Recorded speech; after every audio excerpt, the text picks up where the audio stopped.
देखिए, ऐसा है, इस देश में सिरफिरों की कमी नहीं है। सिरफिरे लोग हैं,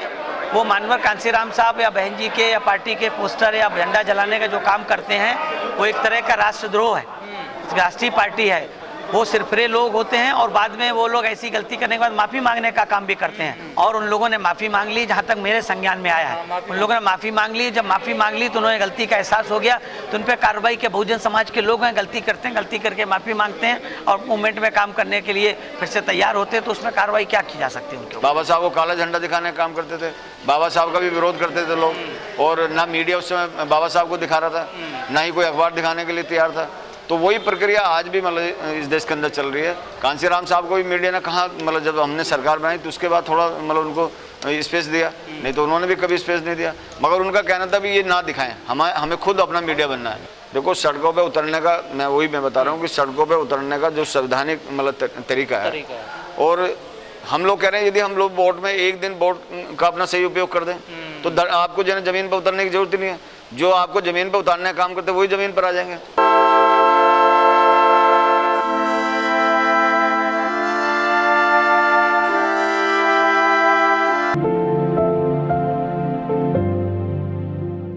और हम अपने बहुजन समाज के लोगों से और अपने कार्यकर्ताओं से सभी से बड़े आदर्श और सम्मान के साथ, जय भीम के साथ ये निवेदन करना चाहते हैं कि मानवर कांसीराम साहब ने एक सपना देखा था कि भारत सम्राट अशोक के सपनों का भारत बने, और आदरणीय बहन जी उस सम्राट अशोक के सपनों के भारत के बनाने के लिए हम लोगों का नेतृत्व प्रदान कर रही हैं। हम सब कार्यकर्ताओं से और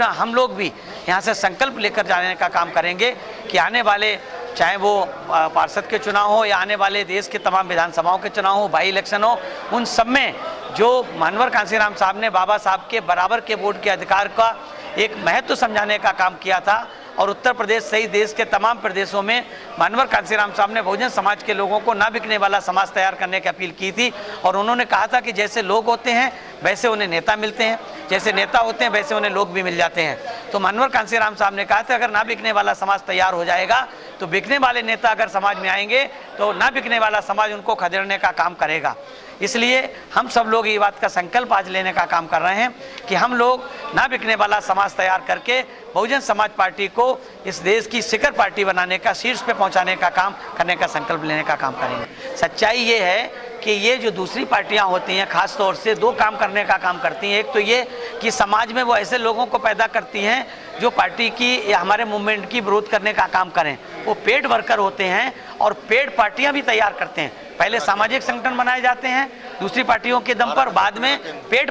उनको पेड पार्टियां बनाने का काम कर दिया जाता है। आज आप देखते हैं कि आदरणीय बहन जी देश की तीसरी बड़ी राष्ट्रीय पार्टी की नेता है। आज जो देश की जो मेन स्ट्रीम की मीडिया है वो बहन जी को उतना दिखाने का काम नहीं करती। जो कल की पार्टियां हैं या कल के लोग हैं जिन्होंने कभी आज तक कोई धरना प्रदर्शन नहीं किया, जिन लोगों ने कभी पार्टी के एक चुनाव नहीं लड़ा, जिन लोगों ने कभी संगठन और मूवमेंट को समझा नहीं है, वो लोग सिखाने का काम करते हैं, वो लोग बताने का काम करते हैं, उनको हाईलाइट करने का काम किया। जबकि चाहे देश में हो चाहे प्रदेश में हो, जहाँ भी एट्रोसिटीज़ होती है, अन्याय अत्याचार होते हैं, आदरणीय बहन जी सबसे पहले प्रतिक्रिया करने का काम करती हैं और अपने लोगों को जगह पर भेजने का काम करती हैं। और आज हम लोगों ने संकल्प लिया है कि जो उनका इधर बाबा साहब के बाद जो उन्होंने बाबा साहब के सपनों को और अपने महापुरुषों को 108 साल के संघर्ष को जो उन्होंने इस देश के लोगों को बताने का काम किया, और उसके आधार पर यहाँ पर एक राजनीतिक पार्टी बनाई, और राजनीतिक पार्टी बनाकर उन्होंने देश के सबसे बड़े प्रदेश उत्तर प्रदेश में अपने जीते जी 3 बार सरकार बनाकर ये साबित किया कि कोई भी काम आसान है और उसके लिए हम लोग कर सकते हैं। तो आज हम लोग, क्योंकि जब तक हम लोग सत्ता में नहीं मतलब पहुंचेंगे, और बाबा साहब ने कहते राजनीति वो मास्टर चाबी जिससे सभी प्रकार के ताले खोले जा सकते हैं, और जब तक ये बहुजन समाज के लोग राजनीति के अंदर अपनी सत्ता प्राप्त नहीं करेंगे तब तक हमारी बात बनने वाली नहीं है। तो मेरी लोगों से अपील है कि भाई अपने महापुरुषों की हमें बात को मानना चाहिए, उनके पद चिन्हों पर हमें चलना चाहिए, और जल्दी हमें केंद्र में और हर राज्य के अंदर अपनी सरकार बनाकर अपने समाज को मतलब उसका लाभ देना चाहिए। अपने समाज के बीच में जाकर लोगों में चाहत बनानी है, और जितना हम लोगों के बीच में जाकर अपना काम करेंगे उतना ही ये हमारा मीडिया मतलब वो ना दिखाए या ना दिखाए, मगर हमें अपनी बात को लोगों के बीच में पहुँचाना है। हाथरस में जो घटना हुई है, इनका ये प्लान है कि यहाँ पर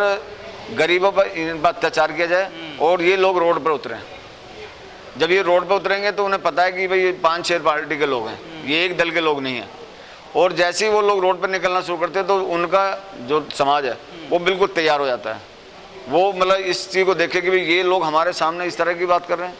तो वो संगठित हो जाते हैं और हमारे समाज में विघटन होता है। तो इसलिए मतलब ना मेरा लोगों से कहना है कि हमें ये जाति हमारे पे पहले भी हुई है, अब मतलब आगे होती रहेंगी, तब तक होती रहेंगी तब तक जो ना हम लोग सत्ता में नहीं रहेंगे। किसी भी राजा, किसी भी मतलब बड़े मतलब अधिकारी या उसके मतलब इस तरह की मतलब घटनाएं वहाँ नहीं घटती हैं। ये किन पे घटती हैं? जो कमज़ोर लोग हैं, जो गरीब लोग, जो सत्ता से दूर हैं, और सबसे बड़ी ताकत सत्ता के पास है। इस समय बेलगाम है। हमारी नेता ने भी कहने का काम किया कि भाई इस समय तो वहाँ अराजकता का माहौल चल रहा है, कोई भी आदमी वहाँ सेफ नहीं है, बहन बेटियाँ बिल्कुल सेफ नहीं है। और यदि मोदी को उन्होंने सलाह भी दी है कि भाई यदि आपका मुख्यमंत्री वहाँ पर सही काम नहीं कर पा रहा है तो भाई उसको जहाँ से वो गोरखपुर मठ से आया उसे वहीं भेज दो, या फिर आप राम मंदिर बना रहे तो भाई अपना राम मंदिर में उसको काम दे दें।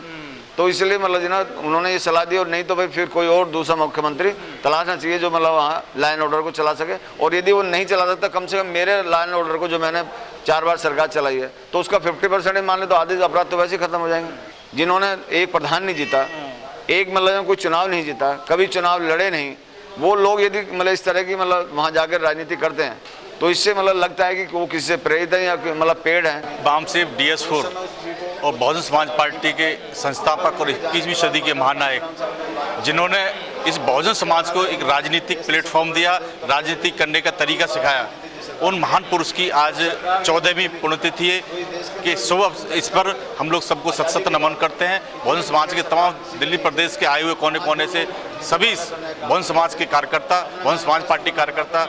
माननीय कांसीराम साहब को नमन करने के लिए यहाँ बहुजन प्रेरणा केंद्र दिल्ली जो बहन कुमारी मायावती जी बनाने का काम किया है, यहाँ पर आए हुए हैं।